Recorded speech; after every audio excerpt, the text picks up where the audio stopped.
Halo teman-teman, balik lagi bersama saya Hakim Rahman.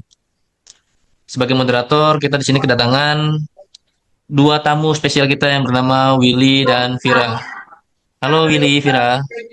Halo Maki, Halo, halo Willy. Oke, tema kita kali ini tentang bagaimana membangun budaya berakhlak dalam melaksanakan tugas sehari-hari. Betul? Tuh. siap betul. Betul ya. Oke. Tentunya kita sering dengar kata berakhlak. Tapi jujur, gimana sih cara kalian bawa nilai itu ke tugas sehari-hari biar jadi budaya? Bukan cuma jargon. Willy, kamu sebagai ASN baru, apa yang paling bikin kamu bingung?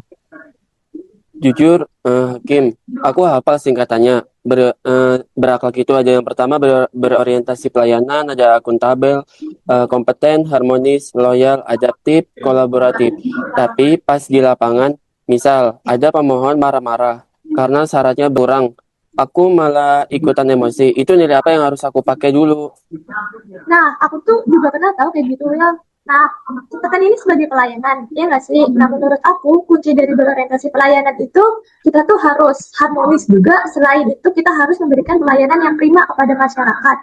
Nah, mungkin kalau dari aku, tipsnya waktu pemohon marah-marah, mungkin kita bisa tarik napas terlebih dahulu. Dan kita tuh harus ingat kalau mereka itu datang karena mereka itu membutuhkan bantuan kepada kita. Jadi mungkin saya atau kita itu nanti bisa menurunkan nada bicaranya dan menjelaskan secara pelan-pelan kepada pemohon tersebut. Nah, jadi konfliknya itu nggak makin melebar gitu loh, Will.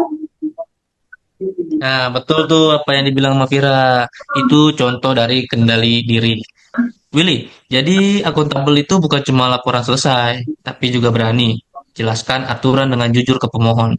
Meski resikonya dia kecewa, jangan malah mempermudah dengan melanggar prosedur.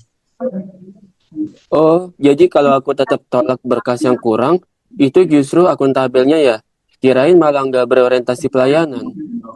Justru dua-duanya itu bisa berjalanan bareng, Will, karena berorientasi pelayanan itu kita tuh tetap ramah dan kita bisa memberikan solusi yang terbaik. Kayak misalnya Bapak, Ibu, mungkin untuk syarat berkasnya ada yang kurang, mungkin bisa dilengkapi terlebih dahulu dengan balik kembali ke rumah dan nanti bisa datang kembali ke sini. Jadi kita tuh tidak perlu menabrak aturan-aturan yang ada gitu, Will. Itu juga bentuk dari kompeten karena kita ini paham alur pelayanan begitu.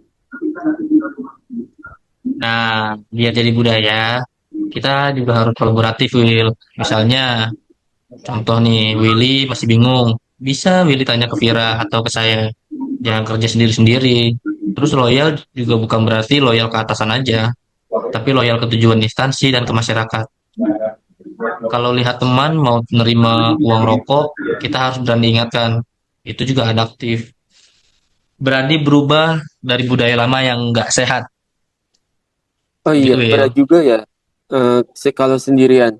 Jadi intinya harus saling mengingatkan ya.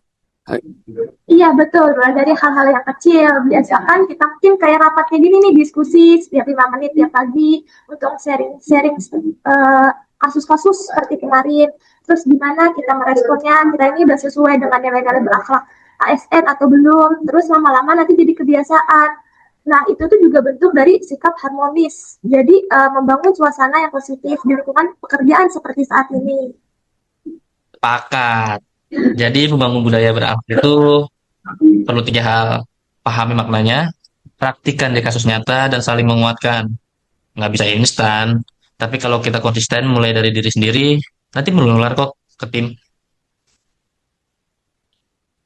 Gimana, Siap, Will? Pak Will? Vira Hakim.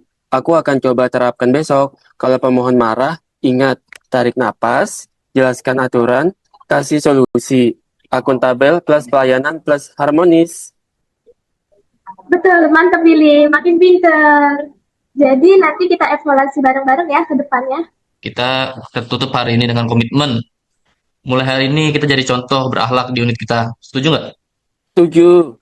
Begitu. Setuju. Terima kasih buat teman-teman yang udah menyempatkan diri untuk hadir di acara podcast ini. Semoga kalian bisa menjadi ASN yang berakhlak dan menjadi pelayan publik yang baik. Amin. Sekian, terima kasih dari saya, Kim Rahmat sebagai moderator. Sampai jumpa di podcast kita selanjutnya. Terima kasih. Dadah.